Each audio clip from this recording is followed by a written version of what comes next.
We have a special guest for today. She is an international keynote speaker, personal leadership mentor for executives, talk show host, number one best-selling author, award-winning HR professional, Ruchi Singh. All of you who listen to her, who watch her, and who follow her, you should really be proud of her. You should be proud that what she has accomplished, what she's accomplishing, and what you can really learn from her. Because truly, as a human being, very few people in the world have moved me like her.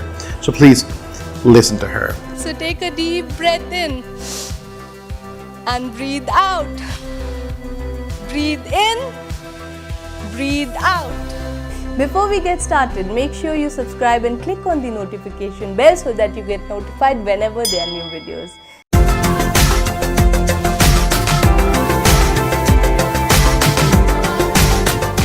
So, hi and welcome to the Onward and Upward journey with the Firefly Circle. The Onward and Upward is a philosophy carved out from a passion of understanding businesses, markets, people, products, and tools. And it's a way of building perception through ideas, insights, stories, and thoughts from different experts in the areas of sales, marketing, communication, product engineering, and growth hacking. A first in the series of Onward and Upward powered by the Firefly Circle, we're joining hands with the pioneers, the evangelists, and the authors of the Growth Hacking Book 2, bringing out a series of thought leadership discussions which will cover the essence of each chapter contributed by the authors.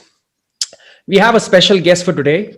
She is an international keynote speaker, personal leadership mentor for executives, talk show host, number one best-selling author, award-winning HR professional, Ruchi Singh. Hi and welcome, Ruchi. Hi, and thank you so much for such a lovely introduction and for inviting me on your show. I'm looking forward to it.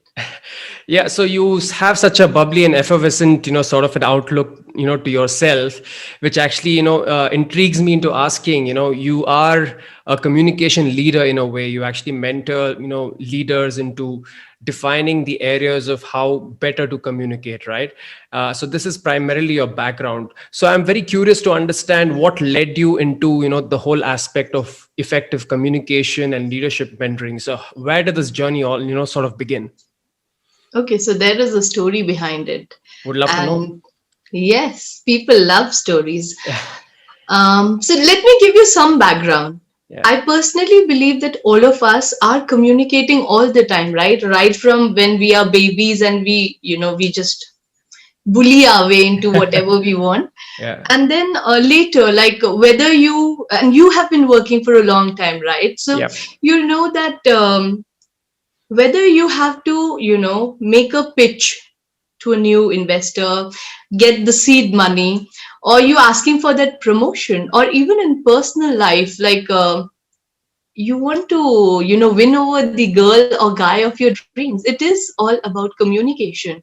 And that is what happens when peace negotiations happen at world level. Like it is end of the day, no matter what you're doing, communication is a part of it, a big part of it, right? So, um,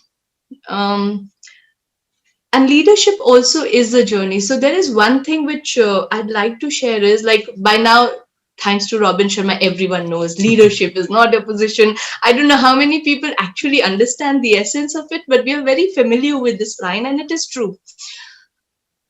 So for me, I think my background, like I'm an army brat. My father is a retired army officer. So things like when you were traveling every year from your childhood, every 2 years, making new friends, adapting to a new school, new teachers, everything is new. And that could be very change is one of the biggest issues when I have to mentor people. Believe me, change, convincing people to take the tiny step is the biggest fear. And so for us, I think without even realizing, let me not say for us, but for me, as an army kid, change was a part of my life from since I have memory. And that goes a very long way in your leadership journey because you're getting used to interacting with new people, holding your own. You also have to, because you are the new one, every 2 years you are the new one. There's a whole group already there. You have to make your way into that group, or like make your mark in the classroom. All that is a lesson in leadership. Leadership is what? It is influencing, impacting, and making people come around to your point of view. And that is how powerful leadership and communication is. Because if you are a powerful communicator, you can actually do a lot of damage also to the world. Like, Hitler was one Yeah. of the biggest demagogues in the history and a fantastic orator. I don't understand German, but if you listen to him, you're like, oh my God, whatever he's saying. But look, he could change the mindset of the entire country, and he actually changed the history of the world in a evil way. But that's the power of communication and leadership. So whether we realize it or not, everything which happens in life is shaping us. Yeah. It's just that if we are aware of it, it is better. So that's been my growing up years. Then, secondly, education wise, I've done my MBA, and I think it helps. You may not exactly keep working in the corporate. Like I was in corporate for a long time, but now I have ventured out on my own. But what happens is even in MBA, there are a lot of things which are called soft skills, but they're actually very powerful skills to have. And MBA also shapes that. So all that is the amalgamation of it. Then professionally, like towards my last role, I was heading talent management for the Aviva business unit in India. And I was also part of the transition team. So I've transitioned like 5 business locations of Aviva recruitment point of view. So all that, when you're working, yes, it helps if you go and take a certificate or something, but it's the life experience which really gives you that edge. You're always learning. And one of the things of being a leader is that you never stop learning.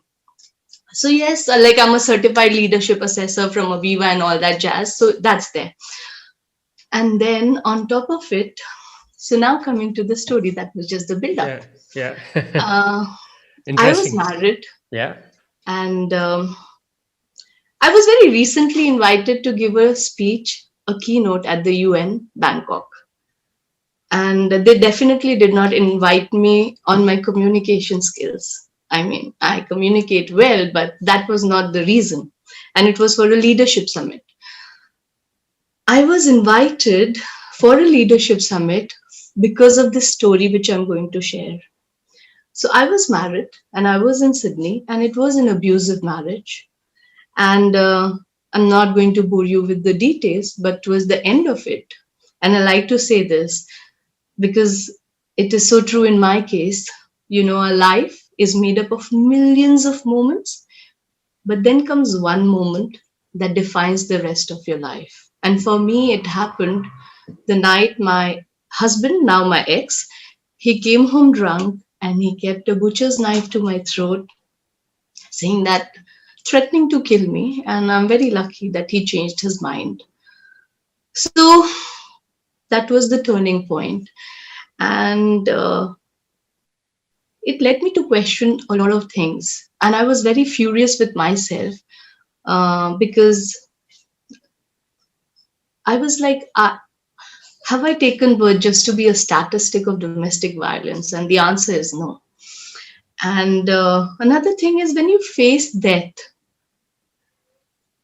I was just 2 days back, I was interviewed. So I shared this there also, is this: when you are facing almost a certain death, you are never more alive than when you think you're going to die.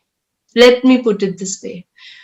Because suddenly everything is like so alive, because you think, this is it, I'm going to die. And it puts a lot of things in perspective. So for me, I started questioning a lot of things about myself, my life. And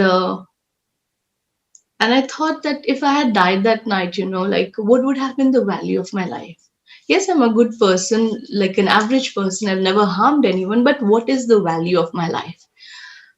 And I realized that the only way we add value to someone's life, like my own life, is when I add value to another person's life. And I started talking about domestic violence. So I've just heard Ruchi Singh speak, at the second summit of emerging peace leaders in Bangkok at the UN, and I was deeply impressed. I hear a lot of speakers in my profession. She's an incredibly powerful speaker. She shows great courage. People really respond to her well. And I was so impressed because she got a standing ovation. 450 young people stood up from all over the world. And I know that they were moved, and I know that they understood more about the dangers and the consequences of domestic violence. My story, is why is it important? Because unfortunately, it's not my story. There are millions who are suffering domestic violence, and COVID has made it into a crisis, right? Yep. Like, I when I was being interviewed for Femina, I said, domestic violence is like COVID. It can happen to anyone. So women, of course, are disproportionately the victims, but men also suffer through domestic violence. Kids, like if you come from a violent childhood, you can actually have post-traumatic stress disorder, with soldiers who have served in Kashmir or Iraq have. Can you imagine the damage which is being done to the society? And it's a taboo topic. So I was like, I have to talk about it. And that is the way I will help, right? And when I decided to talk about it, there were so many people who suddenly, when you're suffering, then there aren't a lot of people who support you. But the moment you want to do something, oh my God, you have your well-wishers. So I had my well-wishers too. And they're like, are you mad? You want to talk about this? It's better to be quiet. Ho gaya, don't talk about it. What will people think about you? Like, seriously, me? And victim bashing is a very real thing. Very real thing. All domestic violence victims, in fact, victims of anything, are also victimized second time when they're victim bashed by saying, what did you do? Have you done something? Why did you not, do this or that? It is not the victim's fault. Yeah. Violence is a crime, period. So, but I'm very blessed. I had complete support of my family, like my parents, my sister, my brother, and a few friends. So very blessed that way. So that is how my new phase of journey started. And this, when I was doing it, I was not thinking, oh, I have to prove that I'll be a leader or a mentor. In fact, at that time, my personal life was a mess. So usually we seek comfort and stability. It would have been easier for me to go back to HR. I was doing very well. I luckily had a very good rapport with my bosses. I've been mostly lucky with good bosses, team. And they were all like, when they came to know, they were very supportive. But I didn't want to go back.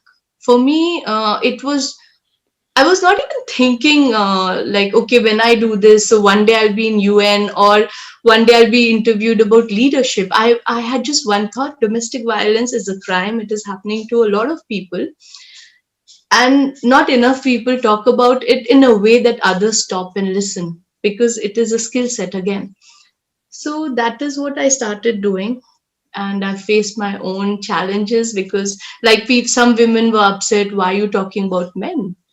But my point was, if I know what pain is, I know what pain is, right? I suffered for 4 years. Then how can I not understand the pain of another person or animal or creature? So how can I say, okay, I know, but I'll not support a man who's going through it? So these things, are again, like, now I'm analyzing it. That time I was just saying, this is what I'll do. This is how I'll fight my cause. But again, if you do not have, these are the leadership qualities. In life, just because you're VPHR does not make you a leader. These are the things that when you face a crunch situation, what are you going to do? Are you going to run away or stand and say, challenge accepted, game on? Yeah. So, like, I had to be very firm. I said, no, I will support victims, whether it's a man or a kid or a woman, I'll support them. Then a lot of people were like, don't talk about it. So I was so tired of being judged. What did you do? Rotiyan nahi banai kya, ye nahi kya, and all from so-called very emancipated women mostly. So So I started my channel Ruchi Singh Talks, and purposely I said Ruchi Singh Talks. So I'm a very non-social media. I was a very non-social media person till 2 years back, but I said this is what, like if I'm saying you have to give yourself a voice, then I have to also show up and do it.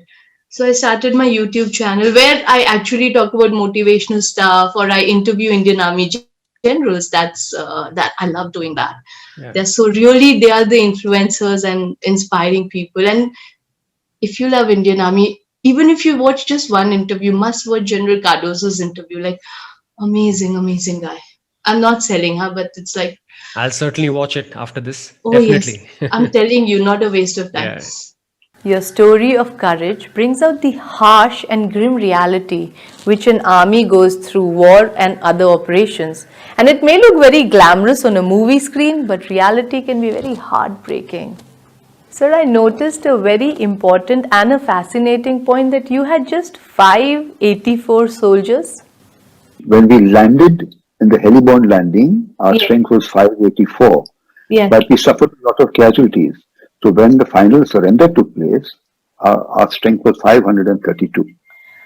Sir, it is absolutely stuff of legends that 8,000, yes, 8,000 Pakistani troops surrendered to 532 Indian soldiers. So, how did we achieve something so brilliant? So, but point is, now on my channel, like I have had discussions like with the US Marine where we talked about how his work in Iraq or Afghanistan traumatized him so much that he has post-traumatic stress disorder. I interviewed a gentleman, an amazing guy, whose father is a terrorist and he's serving time in US. Wow. He actually was the mastermind behind the World Trade bombing. Wow. Yeah. Yeah. So, and this, these people are such wonderful people. He actually talks about peace. And like I've talked about stuff like how to get rid of porn addiction. It's a very real problem for a lot of people. And I get pushbacks. Like people say, why can't you change the title? Please don't put porn addiction. I'm like, but that's the topic, Yep. right? Or why are you interviewing a terrorist son? Yes, he's a terrorist son, but look at what he's doing, and it's my channel. So for me, these are the things which leadership is all about. And I've purposely given my example because it is very easy for me to talk about Steve Jobs, one of my favorites, or, like Mahatma Gandhi, Nelson Mandela, Martin Luther King. These are the people I look up to. But people always have this mindset, oh yeah, they were special people. I'm very average. I'm like you, me, like I'm a very average, normal, next door person. Yeah. So that is why I picked up examples from my life. So this is what leadership is all about. So that's how my journey has been. And with God's grace, rest has all followed. So I never started, and it has just been a 2-year-old journey, this new journey. My first speech was in 2018, January. And things have happened on its own. And people like when I gave a speech somewhere, there was a couple who we want some advice, and I get very worried if people want relationship advice. I don't enjoy it. So I was like, no, I'm not into that. But they're like, no, we are starting a new business. We have everything set. We need you to just help us make that change. We are scared of taking that step.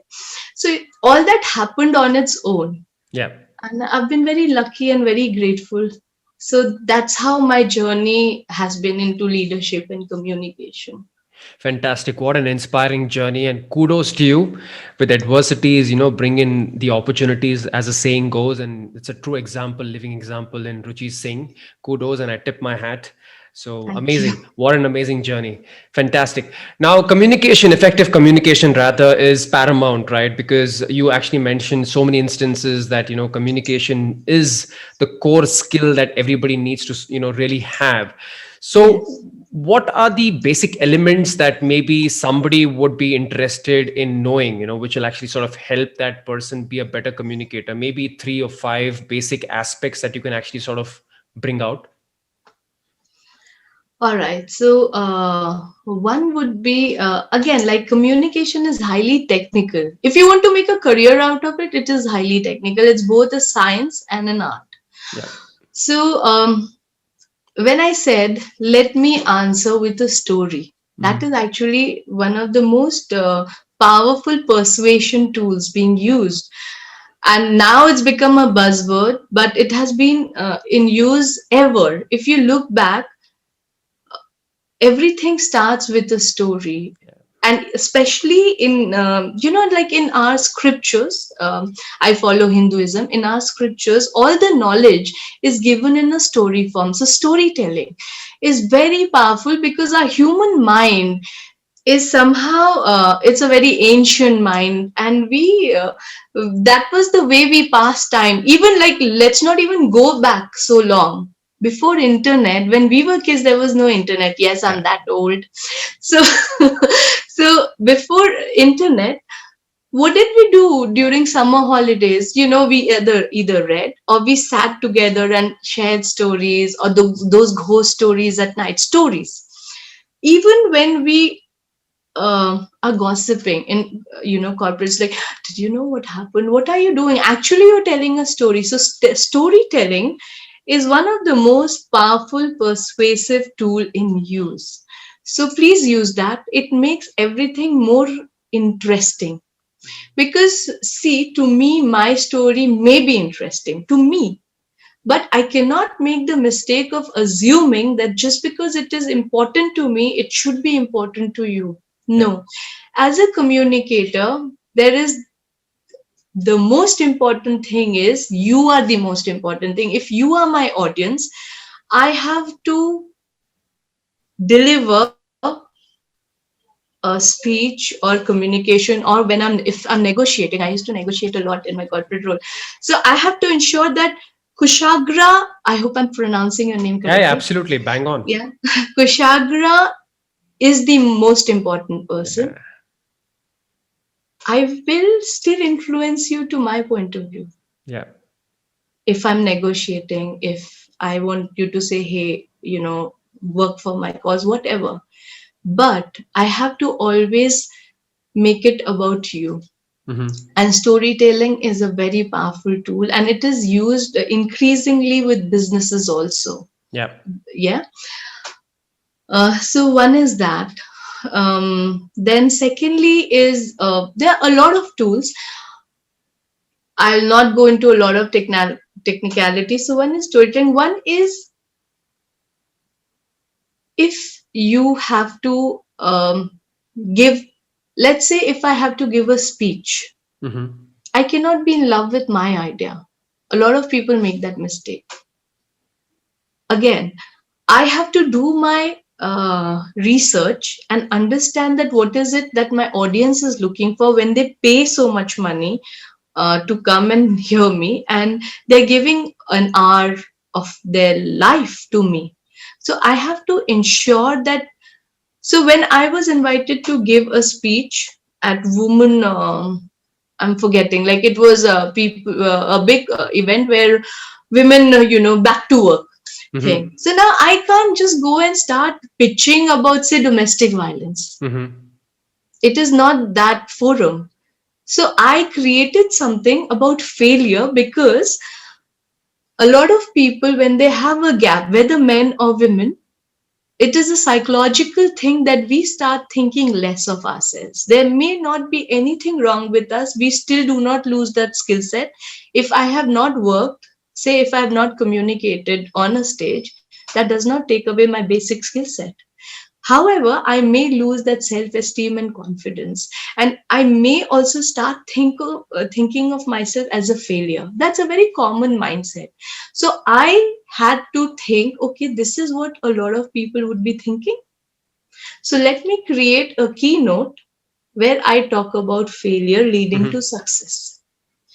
Right? So that is how I made my keynote. I'll give you my own examples, because, like I said, real examples make it more relatable. Yeah. Right? So we have discussed two things. Audience, know your audience, research, and same goes, like, don't think that just speech. If I have to negotiate with you on business, right? And in corporate, it is all about negotiation. Whether you're in HR's, operations, clients, you're negotiating. I have to still do my research and not go with the mindset I have to prove my point. I have to think how I get Kushagra and myself on a common ground. Yep. And a lot of magic happens when you think like that, right? So all this is very critical to communication. People have this confused idea, a lot of people, that communication means getting there and keep talking and loudly and screaming and jumping through the crowd. And I'm like, seriously, not required. Then see, there are things like ethos, pathos, logos. These are technical stuff, so I'm not going to go into that. But one very important thing is a hook, which is also part of like pathos. So like hook is this. I hope I'm not taking a lot of time. I can just wind it down. But hook is like when and now you want to know more, and that is very critical in influencing and creating impact. I'll give you a real life example again. When I was in US, Dr. Meir Shlomo, he's Israeli ambassador to Thailand. So he had come as the closing for the closing ceremony. What a wonderful gentleman. So we got to meet him personally because we were speakers, but that's besides the point. So it was it was a leadership summit, right? Not a political one. So the mindset was like that. And he got on stage, started talking. And in between, one lady got up and she asked him a question, which was very unexpected. The way she asked, her tone was very rude. And suddenly all of us, like the whole crowd was silent. And we're like, what will happen now? And even I'm sure he had not thought of this. It was regarding Palestine. And all of us were sitting on the edge of our seat. And this gentleman, he was so unfazed, relaxed. And he heard her, like he was not showing nothing on his face, no expression. But then he's an ambassador. And he let her finish everything. We are fidgeting, but he's not. And then he said, yes, we are in favor of a Palestine state. We are in favor of a twin state. And that was so unexpected that even that lady, she didn't know. And we were like, what is he saying? And then he made a very strong point regarding what he wanted to say. I'm not going to go into it because that's besides the point. But now you see, nobody was expecting him to first agree, saying that, yeah, but we want it. And then he gave, it was like a masterclass in communication. Seriously, I actually wrote an article on that. A brilliant, brilliant guy. And so hook is very powerful, right? And deep listening. He heard her out. He didn't cut her, nothing. He heard her out. He kept looking at her and, was respectful, even though she wasn't that respectful. So again, deep listening. Because if you do not show the respect to the person, first of all, the person, it is also a lot of psychological thing. If you feel I'm looking down on you, are you going to be in that frame of mind to hear me? Hear to my point of view. Secondly, if I don't listen to you, it's not like ha, and I'm thinking, oh, okay, let him finish, let me talk. I have to understand where you're coming from so that I can actually work together to, if not get you totally to my point of view, at least have a common ground. And even if that doesn't happen, if it's the first genuine talk, then, we are laying a bridge for future talks. And that is very important, whether it's a personal relationship, business relationship, or international relationship, right? It never happens, very rarely happens in one go. So you have to listen to the other side.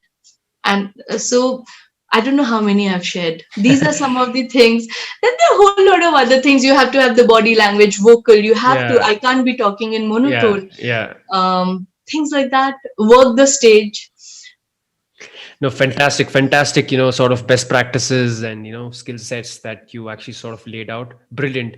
Now let's get to the growth hacking book too, right? So you are one of the co-authors there. So I think everybody here would be really keen in understanding what the essence of the chapter is all about. So can you just bring out maybe a small summary or an essence of what it is all about?